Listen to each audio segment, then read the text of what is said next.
जैसा कि आप सबको पता है दोस्तों, अब फेस्टिव सीज़न आ रहा है और ऐसे में मुझे लगता है कि जिस स्टॉक के बारे में आज मैं बात करने वाला हूँ, ये one of the greatest beneficiary हो सकता है आने वाले फेस्टिव सीज़न के। प्लस कुछ और रीजंस हैं जिसके कारण मुझे लगता है ये स्टॉक एक काफ़ी अच्छी आपको कह सकते हैं आप रिटर्न दे सकता है आपको मीडियम टू लॉन्ग टर्म में। प्लस एक्सिस सिक्योरिटीज़ ने इसके ऊपर एक रिपोर्ट निकाली है जो कि मुझे लगता है बहुत ही ज़्यादा सही तरीके से एक एक चीज़ के ऊपर, चाहे वो पॉजिटिव चीज़ हो और चाहे वो स्टॉक को लेकर के नेगेटिव चीज़ हो, तमाम चीज़ों को बहुत ही शानदार तरीके से छुआ गया है और बताया गया है। और आपको बता दूं, मैंने इसके ऊपर शायद एक बार ही वीडियो बनाया था जब इसके ऊपर एक फॉरेन ब्रोकरेज हाउस ने रिपोर्ट निकाली थी और सेल का टारगेट देते हुए 650 रुपये का टारगेट दिया दोस्तों। और उस समय स्टॉक में बड़ी गिरावट हुई थी। मैंने वीडियो बना के कहा था इससे अच्छी अपॉर्चुनिटी लॉन्ग टर्म के लिए SBI कार्ड में मिल ही नहीं सकती, क्योंकि उस समय MDR रेट जो मर्चेंट डिस्काउंट रेट है उसको लेकर के भी काफ़ी हैंगओवर चल रहा था, तो तमाम निगेटिविटी चल रही थी। मैंने कहा this is the best time to invest in this stock. और जिन्होंने भी उस समय निवेश किया होगा, कि मुझे याद है स्टॉक लगभग 730 के आसपास गया था और बहुत बार, कम से कम 2 से 3 बार अपॉर्चुनिटी दिया था निवेश का दोस्तों। और जिन लोगों ने निवेश किया होगा काफ़ी अच्छे रिटर्न में वो ऑलरेडी बैठे होंगे। तो एक्सिस सिक्योरिटीज़ ने स्टॉक के ऊपर क्या कहा है, क्यों वो स्टॉक के ऊपर बुलिश है और आने वाले समय में आप कह सकते हैं किस प्रकार के चैलेंजेस और पॉजिटिव चीज़ें स्टॉक के ऊपर है, इसमें तमाम चीज़ों में चर्चा करेंगे। नमस्कार दोस्तों, मेरा नाम है मिता मिश्रा और आज बात करने वाला हूँ SBI कार्ड्स की। देखिए, जिस तरह से फेस्टिव सीज़न आ रहे हैं, इस समय जो कार्ड की स्पेंडिंग है वो नॉर्मल से काफ़ी हद तक ज़्यादा हो जाती है दोस्तों। प्लस यदि आपने ध्यान दिया हो तो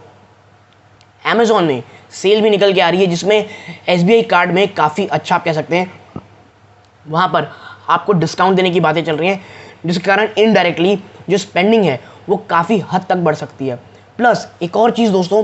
कि जो इस तरह की सेलिंग होती है ना, उस तरह के सेल होते हैं, इस पर जो डिस्काउंट दिए जाते हैं, जो खरीदार होता है वो कभी कभी काफ़ी हद तक ज़्यादा खरीदारी करता है और EMI में कन्वर्ट कर देता है दोस्तों। और जब आपको पता होगा क्रेडिट कार्ड में यदि आप EMI में कन्वर्ट करते हैं चीज़ों को, आपको आराम से 15 to 18% का मिनिमम आपको इंटरेस्ट पे करना पड़ता है और यही सबसे बड़ा source of income in companies के लिए होता है दोस्तों। SBI कार्ड का सबसे बड़ा सोर्स ऑफ इनकम दोस्तों है MDR मर्चेंट डिस्काउंट रेट, उसमें मैं बाद में आऊँगा आपके पास, लेकिन वो सीज़न होता है। और एक्सिस सिक्योरिटीज़ भी इसी चीज़ को कह रहा है कि आने वाले जो फेस्टिव सीज़न है उसके लिए SBI कार्ड एक काफ़ी अच्छा बेट हो सकता है फॉर लॉन्ग टर्म इन्वेस्टमेंट। और यदि उस समय से पहले अगर कोई बड़ी गिरावट आ भी जाती है स्टॉक में, तो वो सिर्फ और सिर्फ एक बाइंग अपॉर्चुनिटी होगी, क्योंकि आने वाले 1 से 2 क्वार्टर में शायद ये क्वार्टर शायद आपको थोड़ा सा ठंडा होता हुआ दिखाई दे, और इस कारण अगर कोई गिरावट आती है तो वो एक बहुत अच्छी इन्वेस्टमेंट अपॉर्चुनिटी होगी SBI कार्ड में, क्योंकि दिसंबर क्वार्टर जो होगा एक बहुत ही शानदार फेस्टिव सीज़न होने वाला है। और इस बार का जो फेस्टिव सीज़न है उसमें सेल्स काफ़ी हद तक अच्छी होने की बातें हो रही हैं। बात करें SBI कार्ड की, तो मैनेजमेंट का ये कहना है कि आने वाले समय में जो इनकी acquisition rate per month customer की होने वाली है वो लगभग 3 लाख रन रेट के हिसाब से करेंगे। यानी हर महीने लगभग 3 लाख के आसपास का इनका टारगेट है कि हम कस्टमर एक्वायर करेंगे, और ये 50-50 रेशियो से होगा, यानी 50 बैंक के थ्रू और 50% आप अदर सोर्सेज के थ्रू मान लें। और ये बहुत ही एम्बिशियस टारगेट मुझे लगता है, और अगर ये ऐसा करने में कामयाब होती है तो दोस्तों स्टॉक एक री रेटिंग के लिए आराम से रहेगा। लेकिन ऐसा होता है नहीं होता है ये आने वाले समय पता चलेगा, क्योंकि एक्सिस सिक्योरिटीज़ ने अपने बात में ये भी कहा है कि ये एम्बिशियस टारगेट इसलिए है, प्लस ये चैलेंजिंग इसलिए होगा क्योंकि जिस तरह से अन्य प्राइवेट बैंक्स, अन्य बैंक्स आप कह सकते हैं, और को ब्रांडिंग कर करके इतने शानदार तरीके से कस्टमर को वो डिस्काउंट दे रहे हैं, प्लस इतने अच्छे अच्छे रिवॉर्ड पॉइंट दे रहे हैं कि अपना मार्केट शेयर बढ़ाना बहुत ज़्यादा टफ होता हुआ दिखाई देगा SBI कार्ड्स के लिए दोस्तों। और आपको पता है क्रेडिट कार्ड में सबसे बड़ा मार्केट शेयर HDFC बैंक का है। प्लस एक्सिस का जो को ब्रांडेड क्रेडिट कार्ड्स आए हैं, चाहे वो फ्लिपकार्ट के हों, उन्होंने बहुत शानदार आपके लिए रिटर्न दिए हैं। प्लस IDFC क्रेडिट कार्ड भी बहुत स्टिफ कंपटीशन दे रहे हैं तमाम चीज़ों में। ये काफ़ी हद तक एक ग्रोथ सेक्टर है दोस्तों क्रेडिट कार्ड का, ह्यूज अपार आप कह सकते हैं अपॉर्चुनिटी इसमें ग्रोथ की।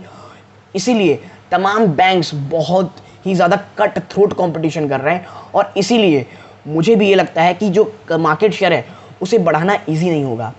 लेकिन आप यही मत भूलिए, सबसे तगड़े जो आप कह सकते हैं बैंकिंग नेटवर्क है वो SBI के पास ही है, और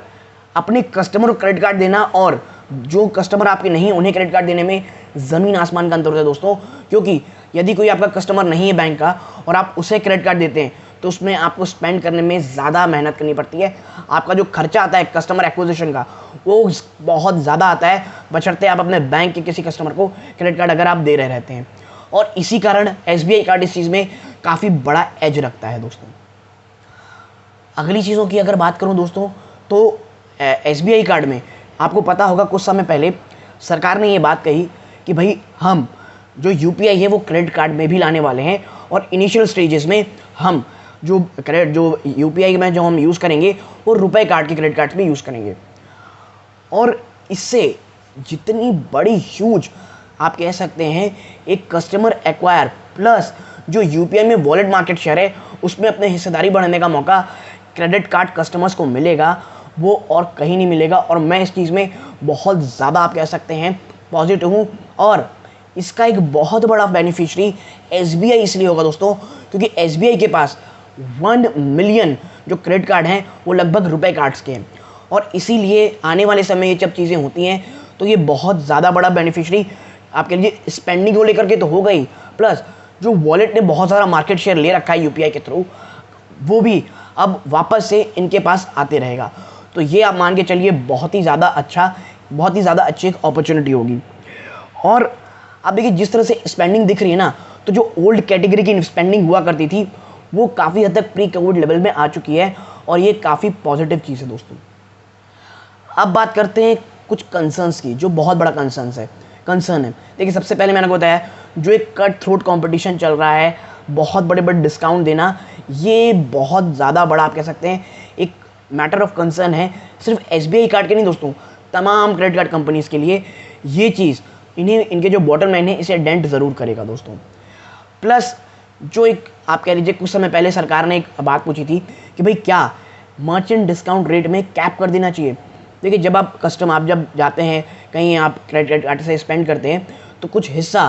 क्रेडिट कार्ड कंपनीज़ को जाता है जो मर्चेंट को देना पड़ता है। ये चीज़ों में दोस्तों बहुत ही ज़्यादा बड़ा खतरा सिर्फ SBI कार्ड नहीं तमाम क्रेडिट कार्ड कंपनीज पर टकरा रहा है कि अगर कैप लगता है दोस्तों तो एक बहुत बड़ा डेंट होगा, और SBI क्रेडिट कार्ड के इसलिए होगा क्योंकि एक सबसे बड़ा चंक जो रेवेन्यू आता है SBI क्रेडिट कार्ड का वो इसी के थ्रू आता है दोस्तों। लेकिन मुझे लगता है कि चीज़ें अगर ऐसी निकल के आती हैं, अगर सरकार मान लीजिए आने वाले कुछ 1-2 क्वार्टर में साफ साफ बात कहती है और उसका असर आपको स्टॉक में देखने को मिलेगा, एक गिरावट आएगी नो डाउट, और कभी कभी गिरावट थोड़ी ज़्यादा हो सकती है, लेकिन वो सिर्फ एक अपॉर्चुनिटी होगी खरीदारी की। और देखिए मुझे ये लग रहा है ना कि सरकार MDR में जो मर्चेंट डिस्काउंट रेट में है उसमें कैप लेके आएगी। यही कारण है कि इससे पहले वो जो आप स्कैन जो UPI है उसमें क्रेडिट कार्ड को रिड्यूस रखना चाहती है ताकि चीज़ें बैलेंस हो सके। कब होगा प्लस सरकार की मंशा है या नहीं मुझे नहीं पता, बट मुझे ऐसा लगता है कि क्रेडिट कार्ड कंपनीज को भी कोई बहुत बड़ा नुकसान ना हो जाए, इसलिए सरकार जो UPI है उसमें क्रेडिट कार्ड को इंट्रोड्यूस कराएगी, उसके कुछ समय बाद जो MDR है उसमें कैप ले आएगी, और ये चीज़ बिग ब्लो होगी दोस्तों, आप मान के चलिएगा। लेकिन तमाम चीज़ जब डिस्काउंटेड इसके शेयर प्राइस में हो जाएंगी तो वो सिर्फ एक अपॉर्चुनिटी देगा आपको खरीदारी की। देखिए बीच में गिरावट नहीं होगी ऐसा मैं बिल्कुल नहीं कहता हूँ, गिरावट आपको साफ साफ देखने को मिलेगी, और बाजार अगर करवट लेता है और गिरावट होती है, स्लो डाउन की बातें और तेज़ होती हैं, तो आप देखेंगे क्रेडिट कार्ड में उसका क्रेडिट कार्ड जो SBI कार्ड है उसमें उसका असर साफ देखने को मिलेगा। लेकिन अभी जो आने वाला क्वार्टर है 1-2 क्वार्टर वो बहुत ज़्यादा पीक सीज़न होने वाला है दोस्तों। इसके लिए पीक सीज़न इसलिए बोल रहा हूँ दोस्तों क्योंकि यही समय होता है जब कार्ड स्पेंडिंग बहुत ज़्यादा होती है, चाहे गाड़ियाँ खरीदने ले लीजिए, चाहे बड़ी बड़ी शॉपिंग्स ले लीजिए, चाहे आप कह लीजिए जो अभी बिग बिलियन सेल्स आ रही हैं, प्लस जो अमेज़ॉन में फेस्टिव सीज़न आने वाला है, इनका बहुत बड़ा बेनिफिशरी क्रेडिट कार्ड कंपनी होगी, SBI कार्ड होगी दोस्तों। इसीलिए मुझे लगता है अगर कोई गिरावट अभी होती भी है तो भी लॉन्ग टर्म के लिए plus at least short to medium term के लिए स्टॉक बहुत अच्छा होगा। और एक्सिस सिक्योरिटीज़ ने जो इसका टारगेट दिया हुआ है दोस्तों वो लगभग 1050 दिया हुआ है, करंट लेवल से आपसे लगभग 10 to 15% अपसाइड की बात ही कर रहा है। लेकिन मुझे SBI कार्ड दोस्तों लॉन्ग टर्म के लिए बहुत अच्छा लगता है, कोई भी बड़ी गिरावट बिटवीन 700 to 650 बहुत ही ज़्यादा अच्छी अपॉर्चुनिटी देगा आपको खरीदारी की दोस्तों। तो यदि आपको मेरी एक छोटी सी एनालिसिस पसंद आई हो, प्लीज़ वीडियो को लाइक कीजिए। चैनल पहली बार आए हैं, सब्सक्राइब जरूर कीजिएगा। यहाँ तक जुड़े रहे, अपना कीमती समय दिया, इस बात का बहुत बहुत धन्यवाद दोस्तों। ये इस वीडियो का अंत है। जय हिंद दोस्तों।